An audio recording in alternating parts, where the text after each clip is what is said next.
მოდი ჩვენთან დავპატიჟოთ ჩვენი შემდეგი სტუმარი ადამიანმა რომელმაც მოირგო ცხოვრების მანძილზე რამდენიმე პროფესია იყო ტელეწამყვანი, ჟურნალისტი, პოლიტიკოსი, პირდაპირ ეთერში უნდა შემოგვერთდეს გიორგი ახვლედიანი. ბატონო გიორგი, გთხოვთ. გიორგი, დილამშვიდობისა. დილამშვიდობის. დიდი მადლობა რომ გვეწიეთ სტუმრად და გილოცავთ. მადლობა მოწვევისთვის, გილოცავთ, რავალს დაესწარით. როგორ ხართ გითხარი? მადლობა ღვთისწყალობით. ახალი წელი როგორ გაატარეთ? ტრადიციულად, კარგად. ოჯახში. ოჯახში, რა თქმა უნდა. ჩვენ ესეთი ტრადიციული წესი გვაქვს ახალი წლის შეხვედრის. ერთი-ორჯერ კი დაირღვა ეს წესი, მაგრამ ამან კიდევ უფრო გაამძაფრა. ოჯახში, აი სახელმწიფოს უფრა თუნდაც. კი, ტრადიცია გვაქვს ესეთი ძალიან მყარი ოჯახური, რომ ეს არის ყველაზე ოჯახური დღესასწაული, რაც კი შეიძლება იყოს წლის განმავლობაში. ამიტომ ოჯახის წევრები ყოველთვის ერთად ვართ ხოლმე. ოშხში ძალიან ვცდილობთ, რომ ეს ასე იყოს. და თუმცა ერთი-ორჯერ დაირღვა, როგორც გითხარით, ეს ტრადიცია და კურიოზებიც იყო მაგასთან დაკავშირებული. 21 საუკუნე რო დადგა 2001 წელს გადავწყვიტე განმესხოვებინა რაღაცნაირად ეს ტრადიცია და არ ვიცოდი რითი შეიძლება ეს დამთავრებულიყო და გადავწყვიტე მაშინ ჩემი უფროსი ბიჭი სანდრო 2 წლის იყო და გადავწყვიტე მასთან ერთად თავისუფლების მოედანზე შევხვედრილიყავი ახალ წელს. მაშინ ახალი შემოღებული იყო ესეთი დიდი ფოიერვერკები.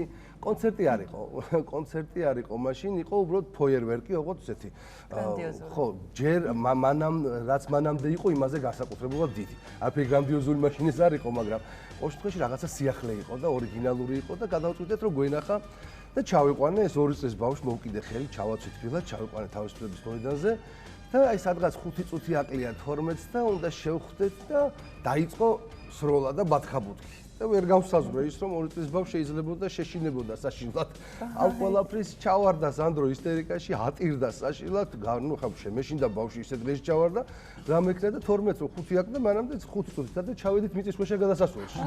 და 21 საუკუნეს მე და სანდრო შევხვდით მიწისქვეშა გადასასვლელში, სანამ არ დამთავრდა. ყველაზე უცნაური ახალი წლის შეხვედრა. მოვედით გაოგნებულები და მივხვდი რომ აი ყველაზე ოჯახური ტრადიციის დარღვევა აი ესე არა ადეკვატურად ძალიან ცუდ შედეგებს გამოიღებს ხოლმე და მეორეჯერ იყო, როდესაც უკვე პროფესიული ვალდებულების გამო მოხდა ეს ყველაფერი 12 წლის წინ 2006 წელი დგებოდა 2005 წელი თავდებოდა და ახალ წელს მაშინ შევხვდი ავსტრალიაში.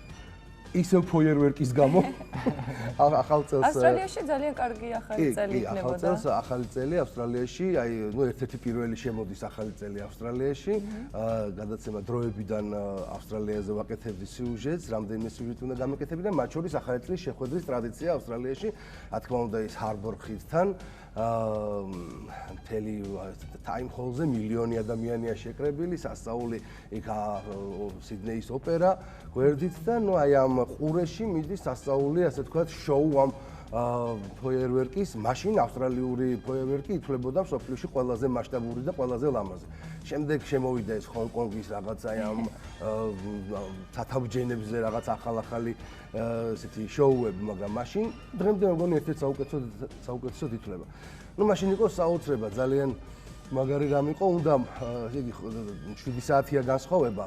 ჩვენ უნდა გადავიღეთ ახალი წელი დადგა ავსტრალიაში და უნდა მომესწროთ ტაიმ ჰოლიდან წავსულიყავი სპეციალურ დაწესებულებაში, საიდანაც უნდა გადამეგზავნა შემდეგ ეს სიუჟეტი, რომ 9 საათზე გასულიყო, 8 საათზე გასულიყო ჯერ ქრონიკაში.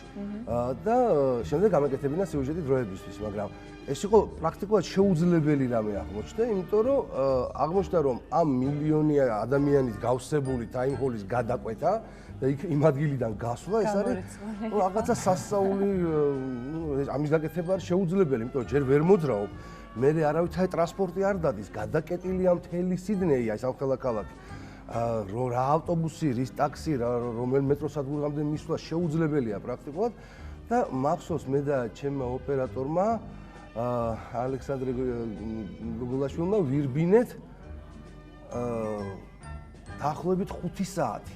შეუჩერებლად შტატივით, კამერით, რომ ნუ სადღაც სიდნეის გარეუბნამდე გავირბინეთ სადღაც მოკლედ და იქ დავიჭირეთ ტაქსი მახსოვს და გავედით სადმე იმ შენობამდე, საიდანაც რაღაც წუთი წამებში მოვასწარეთ, რომ გავიდა 8 საათზე ქრონიკაში ის თუ როგორ დადგა 2006 წელი სიდნეიში. ის ძალიან საინტერესო იყო და ძალიან ლამაზად დასამახსოვრებელი. ეს ორი შემთხვევა იყო, როდესაც მე ოჯახში ტრადიციულ გარემოში არ შევხვდი ახალ წელს. ერთი ძალიან ლამაზი იყო, მეორე ძალიან კურიოზული. დანარჩენი ჩვენი ტრადიცია არის. იბომეთში ცოტა ისეთი იყო ალბათ მძიმე, მაგრამ მე ეხა ხო კარგად რა თქმა უნდა. ეხა კურიოზად მახსენდება. მაგრამ ნუ საოცარი ხა 21 საუკუნის დადგომას მიწისქვეშა გადასასვლელში ნამდვილად არავის არ უსურვებდი. ბატონო გიორგი, დილო ძალიან უხდება ყავა. მე შემოგთავაზებთ ჩერის ძალიან გემრიელი ყავა გვაქვს ნალექიანი, უნალექოს, თქვენ რომელს მიირთმევთ? მოდით უნალექო იყოს. კი ბატონო. თქვენ ისაუბრეთ მანამ დიო. ბატონო გიორგი, პოლიტიკისგან როდესაც გადადგით ნაბიჯი, როდესაც ესე აღფრთოვანებით ლაპარაკობთ ჟურნალისტიკაზე. გითხარით, აი ხომ არ გქონდათ სინანულის გრძნობა, მაშინ როდესაც თავდაპირველად თქვენ პოლიტიკური მოღვაწეობა გიორგი თარგამაძესთან ერთად ქრისტიან-დემოკრატიულ მოძრაობაში დაიწყეთ, ხომ? ხომ არ გქონდათ სინანულის განცდა მაგალითად, რომ აი შეელიეთ იმ პროფესიას? სინანულის განცდა იყო იმასთან დაკავშირებით, რომ ის არეალი, რომელიც იძლეოდა ჟურნალისტიკაში ესეთი ბედნიერი მუშაობის საშუალებას, აი ეს არეალი აღარ არსებობდა. ის არეალი დაიხშო. ჩვენ მე და თაკო მოვიძიეთ რაღაც ინფორმაცია 2016 წლის მიღწევების შესახებ. რამდენიმე მათგანი ამოვკრიბეთ, სოფლიო მიღწევებს გულისხმობ და თქვენც გაგაცნობთ ახლა, იმიტომ რომ რამდენიმე საინტერესოა მართლაც მეცნიერმა მაგალითად აღმოაჩინეს საჭმლის მომნელებელ სისტემაში დამატებითი ორგანო, რომლის ფუნქციაც შესწავლილი არ არის და მას ეწოდება ჯორჯალი. ეს არის საჭმლის მომნელebel სისტემაში, თუმცა არ იციან ჯერ ისთვის რა ფუნქციას ასრულებს და შესწავლის სტადიაშია. თვითონ მედიკოსები აცხადებენ, რომ სენსაციური ამბავია. ნუ ნახოთ როგორ გაანაგრძობენ ამის გამოკვლევას და რა ფუნქცია აქვს. გარკვევენ ალბათ რისთვის. ალბათ გარკვევენ. ასე არ იქნება ყოველთვის. საინტერესო რომ სინათლის გარდამტეხი ნანოკრისტალი შექმნეს სპეციალისტებმა.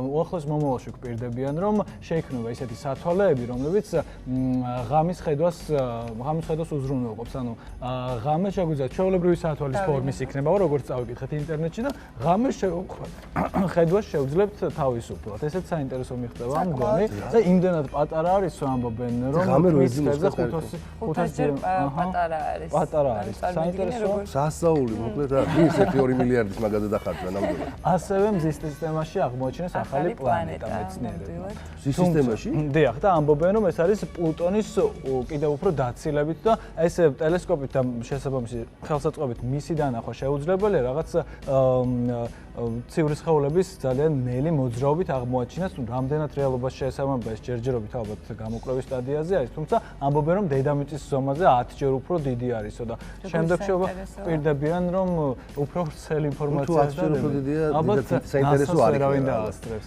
დიდად საინტერესო არ იქნება, იმიტომ რომ საცხოვრებლად არ გამოდგება. 10-ჯერ უფრო დიდი დედამიწაზე 10-ჯერ უფრო დიდი გრავიტაცია იქნება და იქ ვერც ერთი ცოცხალი ორგანიზმი გადავაწყდებ ამერიკის შეერთებულ შტატებში მე მგონი ქართველებს ძალიან დაგჭირდება სიფხილის ტაბლეტი ასეთი.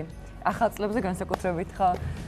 და ანუ ტაბლეტი არის, რომელიც სანამ სასმელს დალე, მანამდე თუ მიიღებ ამ ტაბლეტს, რამდენიც არ უნდა დალიო, ორგანიზმზე ალკოჰოლის ზემოქმედებას ამის ტაბლეტი. და ანუ განსაკუთრებით ქართველებისთვის ძალიან კარგია. მეორე დღეს სამსახურში რომ ალბათ ეს ტაბლეტი შეიცავს ძალიან დიდი რაოდენობით მეთალინს, იმიტომ რომ მეთალინი არის ორგანიზმში პასუხისმგებელი ალკოჰოლის გადამუშავებას.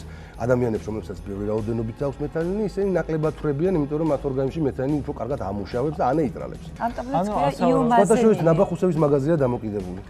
აბსოლუტურად. ალბათ მეტალურგიას რომ ეს შემცველია. საქართველოში უნდა შემოიტანონ უკვე საჭიროა ხო? ძალიან დიდი მადლობა. გისურვებთ წარმატებებს. თქვენც ასე ბრავად დაესწრეთ და ბედნიერების და სიხარულის წელი ყოფილიყოს. მადლობა. ახლა ჩვენს ეთერში არის რეკლამის დრო. რეკლამის შემდეგ დავბრუნდებით, ასე რომ არ გადართოთ დარჩით მაინც. საინტერესო სტუმრები გელოდებათ კიდევ წინ დროებით.